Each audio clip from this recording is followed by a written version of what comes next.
Tell me, could you ever get sick of this view? I don't think so. What's going on, boys and girls? Welcome back to another vlog. This one is going to be a quick one about the electrical problem, bringing it back up again and actually completely fixing it altogether. So before I show you what happened, I just want to paint you guys a picture about you have a project car, you know something's wrong with the wiring. It's intermittent, so it doesn't happen all the time, and you know it's gonna strike and leave you stranded somewhere. So do you drive the car and still enjoy it while it's running, or do you just let it sit and stew about it because it's just not working properly? Well, obviously I still drove the car, and when you know it has the electrical problem and you're expecting it to fail, it doesn't. It doesn't bite you, it doesn't leave you stranded. Now when you drive it and it does finally leave you stranded, it's always in a bad scenario. So as you guys know, we wrapped the car this epic blue color, and after we finished wrapping, after working 19 hours, me 19, Danny 20 hours on the car, start driving it home, make it about 1,000 feet away from Danny's house, power cuts out. So it's 3 in the morning. And so at this point, you know, we're exhausted, and I go down. Mind you, the wiring problem hasn't happened in months. I reached down to underneath the dash where we had the exposed wires, and what would normally work, and worked a couple times, is to just squeeze it or wiggle a wire and it popped back on. Didn't happen. So I was stuck about 50 miles away from my house, and so I had to get home. And so luckily my father came and got me, which is always a plus.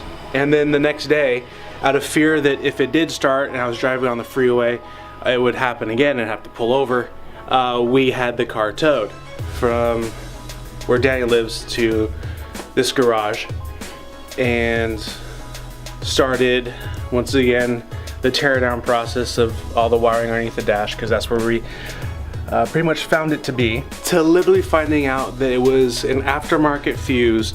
It was one of those inline fuses that you install that was for the alarm system. Now this car has an aftermarket alarm system. It has one of those Viper alarms on it, and the system itself is just one of the noisemaker simpler ones. It's not one with an immobilizer or anything like that.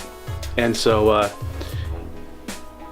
it was interesting to find out that that was the cause. However, it makes sense because, you know, the electrical still runs through it to open the door locks and control the windows and stuff like that.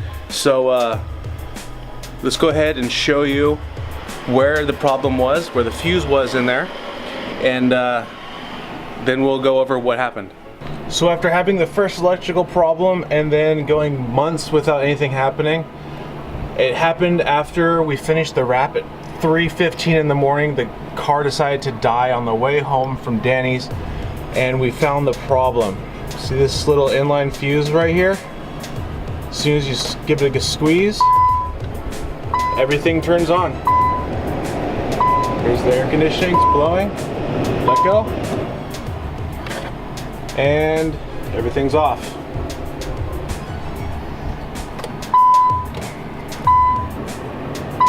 That's it right there.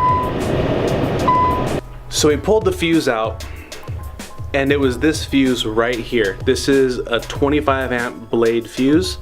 And if you actually look at it here, let me see if I can sit down the table and have a clear shot.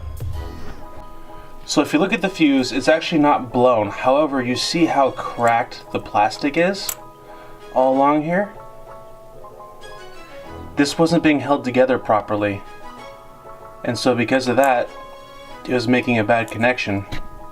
So the actual housing on the fuse was the problem, not the fuse itself, or the little piece and part. So obviously I went and bought a new 25 amp blade fuse for $2. Put it in, and it's been working flawlessly ever since. Now once again, this is something specific to my car because it does have this aftermarket alarm system on it. If other people are having similar problems, I wish that was the issue for you. I mean, if you have an aftermarket alarm, it's always a good thing to check out now that we found that. However, I don't think that your situation was the same as mine.